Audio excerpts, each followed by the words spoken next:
শুধু বাংলাদেশ নয়, বিভিন্ন আঞ্চে কাঞ্চে বিভিন্ন দেশগুলোতে, ইউরোপ কান্ট্রি বলেন, ইন্ডিয়া বলেন, প্রত্যেকটা জায়গায় এই সমস্ত সমস্যার সম্মুখীন মানুষ হয়ে আছে।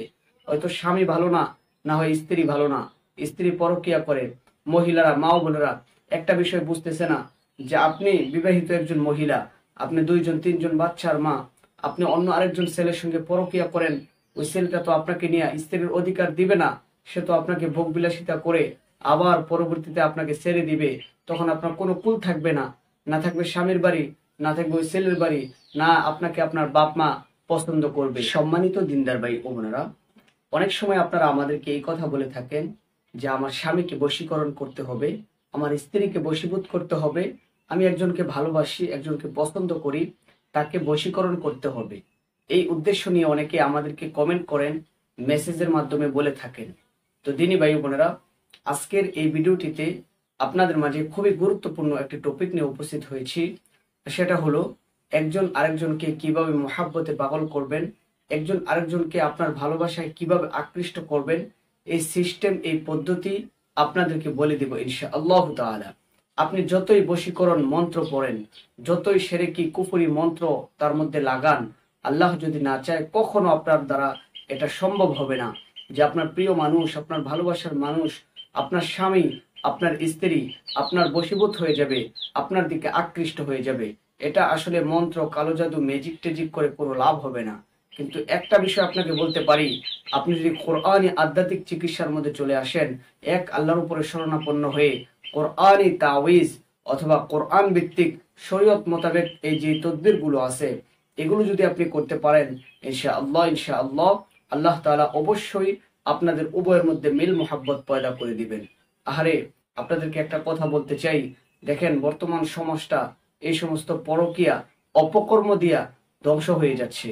শুধু বাংলাদেশ নয়, বিভিন্ন আঞ্চে কাঞ্চে বিভিন্ন দেশগুলোতে, ইউরোপ কান্ট্রি বলেন, ইন্ডিয়া বলেন, প্রত্যেকটা জায়গায় এই সমস্ত সমস্যার সম্মুখীন মানুষ হয়ে আছে। হয়তো স্বামী ভালো না, না হয় স্ত্রী ভালো না, স্ত্রী পরকিয়া করে, মহিলারা, মা ও বোনেরা একটা বিষয় বুঝতেছে না যে আপনি বিবাহিত একজন মহিলা, আপনি দুইজন তিনজন বাচ্চার মা, আপনি অন্য আরেকজন ছেলের সঙ্গে পরকিয়া করেন। ওই ছেলেটা তো আপনাকে নিয়ে স্ত্রীর অধিকার দিবে না, সে তো আপনাকে ভোগ বিলাসিতা করে আবার পরবর্তীতে আপনাকে ছেড়ে দিবে। তখন আপনার কোনো কুল থাকবে না, না থাকবে স্বামীর বাড়ি, না থাকবে ওই ছেলের বাড়ি, না আপনাকে আপনার বাপ মা পছন্দ করবে। তো এই বিষয়টা না বুঝতে পেরে অনেক মা ও বোনেরা নিজের সুন্দর জীবনটাকে, স্বামীর সংসারটাকে, সন্তানাদি পর্যন্ত রেখে চলে যাইতেছে, দুধের বাচ্চা রেখে চলে যাইতেছে। আল্লাহ হেফাজত করেন। এখানে আমার কিছু ভাইদেরও দোষ আছে, তারা স্ত্রীর সঙ্গে ভালোভাবে ব্যবহার করে না, সুন্দর আচরণ করে না, কথাবার্তা বলে না, সংসারের আয় দায় সম্পর্কে স্ত্রীর সঙ্গে শেয়ার করে না। এই জন্য দেখা যায় অনেক মা ও বোনেরা অতিষ্ঠ হয়ে এই সমস্ত পথ বেছে নিতেছেন।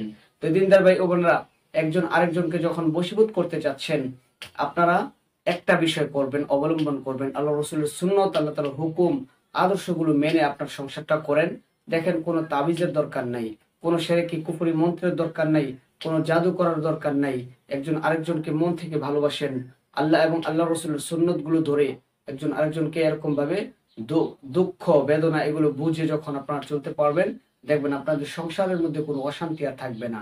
একজন আরেকজনকে যখন প্রতিশ্রুতি দিয়েছেন যে আপনি তাকে ভালোবাসেন, তাকে বিয়ে করবেন, এটা যেন অটুট থাকে, এটা যেন সুন্দর থাকে, বিয়ের আগেই অবৈধ সম্পর্কের মধ্যে মেলামেশা করবেন না, তো একজন আরেকজনকে ভুলে যাবে। যদি আপনারা এরকম ভাবে সঠিক হয়ে থাকতে পারেন, আল্লাহ প্রদত্ত রহমতের মাধ্যমে আপনাদের মধ্যে দেখবেন যে এক প্রকার একটা ভালোবাসা মহান আল্লাহ তাআলা তৈরি করে দিবেন। তারপরেও আপনারা কোরআন ভিত্তিক চিকিৎসা নিতে পারেন। শরীয়ত সম্মত কোরআন ভিত্তিক চিকিৎসা নিয়ে আপনারা যখন আমলগুলো করবেন, তদবিরগুলো করবেন, ভালো ভালো কিছু কোরআন ভিত্তিক আয়াত আছে, কিছু আমল আছে, ওই আমলগুলো করলে পরে কোনো গুনাহ হবে না, বরঞ্চ আপনার সওয়াব হবে। আল্লাহ যদি চায় আপনার মনের আশা আল্লাহ কবুল করবেন। তো দিনদার ভাই ও বোনেরা, একটাই কথা বলার ছিল এই ভিডিওটিতে। আমরা দেখা গেছে অনেকে শিরকি কুফরি বেদাতির মধ্যে লিপ্ত হয়ে যাই, জাদু মন্ত্রের মধ্যে লিপ্ত হয়ে যাই, কিন্তু আমরা নিজেরাই ঠিক হই না। আমরা নিজেরা যদি ঠিক হয়ে যেতে পারি, তাহলে দেখবেন সমস্ত অশান্তি আল্লাহ তাআলা আমাদেরকে দূর করে দিবেন। আশা করি দিনদার ভাই ও বোনেরা আপনাদেরকে বিষয়টি বুঝাইতে পারছি। আপনি 5 ওয়াক্ত নামাজ আদায় করেন, আপনার স্ত্রীকে সময় দেন, তাকে ভালোবাসেন, আপনি আপনার স্বামীর কথা মতো চলেন, আপনি যাকে প্রতিশ্রুতি দিয়েছেন তার সঙ্গে বৈবাহিক জীবনে আবদ্ধ হয়ে যান। আপনি এরকম ভাবে বিয়ের আগে কোনো অপকর্মের মধ্যে লিপ্ত হবেন না। দেখবেন আপনার জীবনটার মধ্যে আল্লাহ রাব্বুল আলামিন রহমত দিয়ে ভরপুর করে দিবেন। আল্লাহ আমাদেরকে বুঝার আমল করার তৌফিক দান করেন। আমিন।